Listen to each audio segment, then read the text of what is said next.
Ini Ibu ada bawain fokus.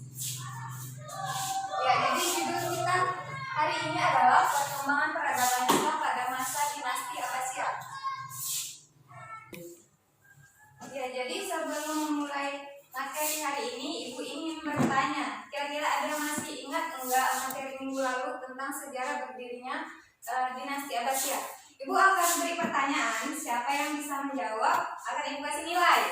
Ya, jadi pertanyaan pertama adalah oleh siapa dan kapan dinasti Abbasiyah itu didirikan? Ayo, siapa? Saya, Bu. Ya, silakan. Jadi dinasti Abbasiyah ini didirikan oleh Abdullah As-Saffah dan pada tahun 750 Masehi. Ya, bagus. Siapa namanya? 50. Nah, Oke, pertanyaan kedua, apa penyebab runtuhnya dinasti Abbasiyah? Ayo, saya dulu. Tadi. penyebab runtuhnya yaitu pemberontakan dalam istana, perebutan kekuasaan, dan lepasnya wilayah-wilayah kekuasaan, Bu. Ya, bagus. Ini ya. Oke, jadi ternyata semuanya masih ingat tentang sejarah dinasti Abbasiyah. Mungkin ada beberapa yang lupa, akan Ibu ulangi kembali. Ya.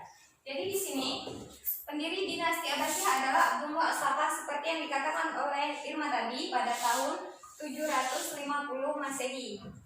Selanjutnya, masa kejayaan dinasti Abbasiyah. Pada masa kejayaan ini dikenal ada 3 khalifah yang terkenal. Yang pertama adalah Abu Ja'far al-Mansur, yang kedua Harun al-Rashid, dan yang ketiga al-Ma'mun. Berikutnya, runtuhnya dinasti Abbasiyah itu pemicunya adalah perebutan kekuasaan seperti yang dikatakan oleh Dani tadi. Jadi singkatnya adalah pendiri dinasti Abbasiyah adalah Abdullah As-Saffah dan berdiri pada tahun 750 Masehi. Penyebab runtuhnya adalah karena perebutan kekuasaan. Oke, kita masuk materi hari ini. Minggu lalu tentang sejarahnya, minggu ini adalah tentang perkembangan peradabannya. Jadi, perkembangan peradaban dinasti Abbasiyah itu diawali dengan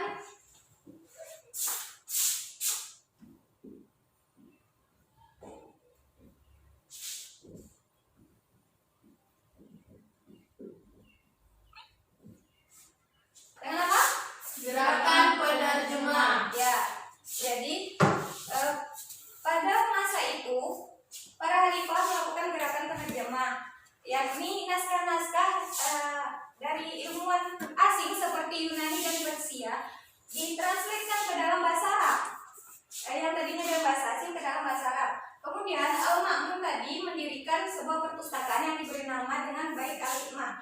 Dan di Bait Al-Hikmah itulah buku yang sudah diterjemahkan tadi disimpan.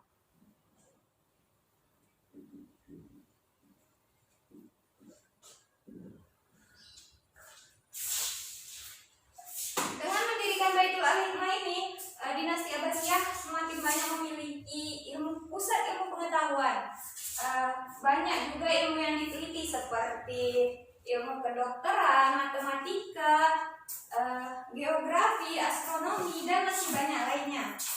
Terus juga sehingga menghasilkan para ilmuwan yang sesuai dengan bidangnya seperti Al-Kindi di bidang filsafat, Al-Ghazali di bidang tasawuf, Al-Hawarizmi di bidang matematika, dan masih banyak lagi. Ibnu Sina di bidang kedokteran, seperti itulah. Kemudian banyak melahirkan para ulama juga. Yang pertama itu adalah ulama Kutubus Sittah.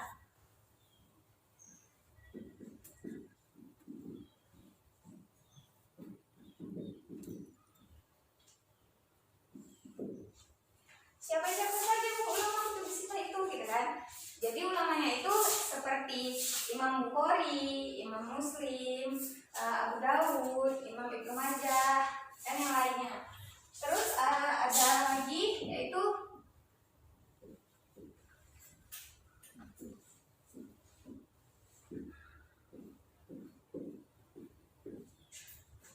yang kedua adalah ulama Imam Mazhab.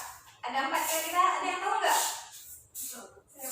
Tahu? Coba siapa saja? Ada Imam Syafi'i, Maliki, Hambali, dan Hanafi. Ya benar, ada Syafi'i, Maliki, Hanafi, dan Hambali. Yang ketiga adalah ulama tafsir.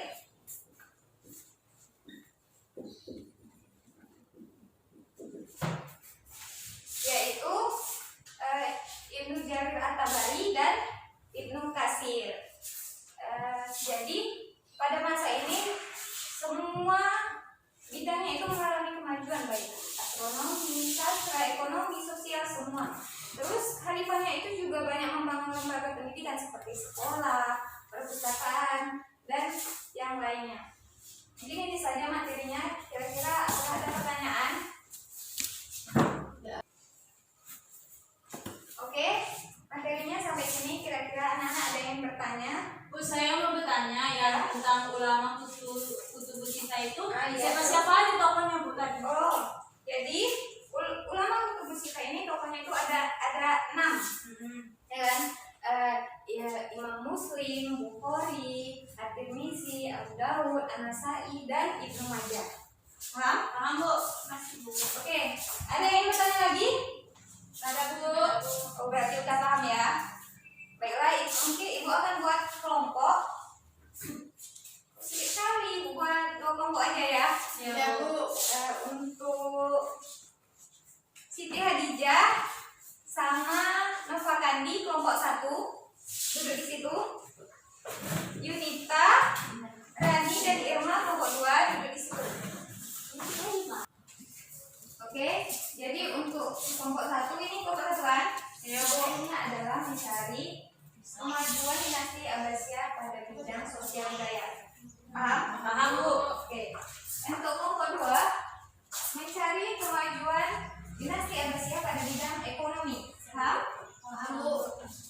Jadi setelah kalian diskusi, nanti ibu akan tunjuk 1 orang sebagai perwakilan dari kelompok untuk membacakan hasil diskusinya. Habis ini ngerti? Mengerti Bu? Oke, ibu kasih waktu 10 menit. Oke, udah siap semuanya? Sudah Bu. Ya, kita mulai dari kelompok 1. Ibu minta kepada Siti Hadijah coba berdiri, bacakan hasil diskusinya ya. Dalam bidang sosial budaya, dinasti Abbasiyah mampu mempercantik seni budaya dan arsitektur, baik itu masjid, bangunan istana, dan sebagainya Bu. Oke. Beri tepuk tangan dulu untuk kelompok 1. Selanjutnya kepada kelompok 2, Rani. Coba bacakan hasil diskusinya. Ya, Bu.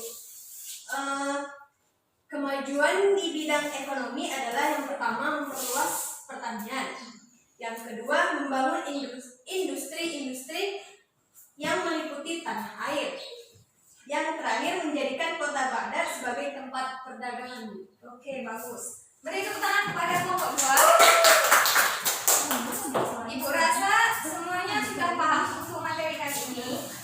Jadi kesimpulannya adalah pada perkembangan peradaban Islam, dinasti Abbasiyah mengalami kemajuan yang sangat pesat di tingkat pendidikan. Seperti yang ibu jelaskan tadi. Kenapa pesat Bu? Itu dimulai dengan gerakan penerjemah, kemudian mendirikan Baitul Hikmah sehingga menghasilkan para ilmuwan dan para ulama. Mungkin itu saja pertemuan kita kali ini. Sebelum ibu tutup, coba buka bukunya halaman 25. Sudah Bu. Udah? Di situ ada tulisan ganda kan? Ada. Coba nanti itu PR ya, kerjakan nomor 1 sampai 20. Ada Bu. Kurang lah Bu. Aduh, bingung. Udah nggak usah diskon. Ya, paham kan? Gak ada lagi yang ditanya kan? Ada Bu. Oh iya, kasih tahu sama temannya yang nggak hadir ada PR. Iya Bu. Nanti saya sampaikan. Ya, jadi cukup sekianlah pertemuan kita kali ini. Semoga apa yang kita belajar ini bermanfaat. Ya Bu. Ya. Ibu akhirnya, assalamualaikum warahmatullahi wabarakatuh.